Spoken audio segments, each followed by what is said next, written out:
Hi folks, welcome to another episode of Deep's One Man Adventures. Today I am going to review the famous story by Sir Arthur Conan Doyle, which is The Disintegration Machine. Many of us have heard about Sir Arthur Conan Doyle. He is the author of the famous Sherlock Holmes detective novels. But there is another side, or rather there was another side to Sir Arthur Conan Doyle. He had a deep interest in science and the occult, and he wrote a number of science fiction novels.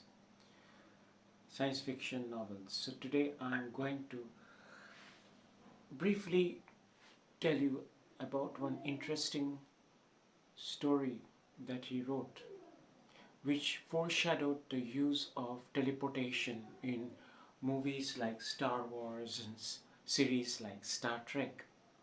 And to think of it, he wrote it about 100 years before these movies were made. And breaking a person into his atoms and transporting him into another time, into another place in space and time is the basic topic of The Disintegration Machine, this story by Sir Arthur Conan Doyle.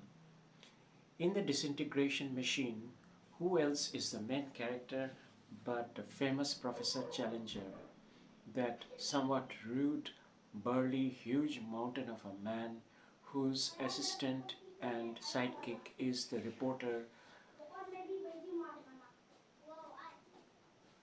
Malone, who is from the newspaper. Malone and Professor Challenger accidentally manage to travel back into the past.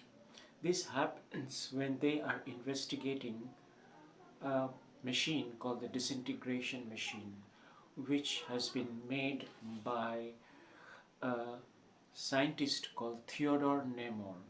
Theodore Nemor lives in London itself, and when Edward Malone conveys the request by his newspaper editor McArdle to Professor Challenger to help him investigate the disintegration machine, the secret machine made by Theodore Nemor. They both of them set off for Nemor's house.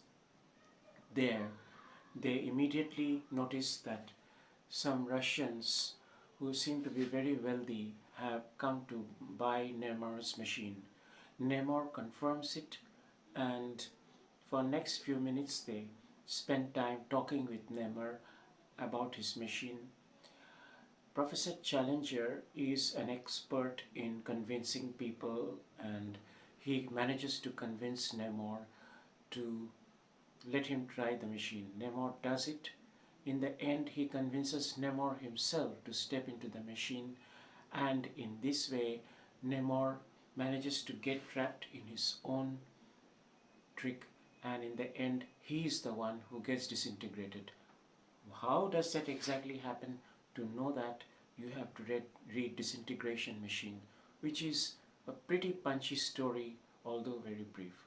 Thank you for listening to this review of The Disintegration Machine. Have a nice time enjoying the works of Sir Arthur Conan Doyle.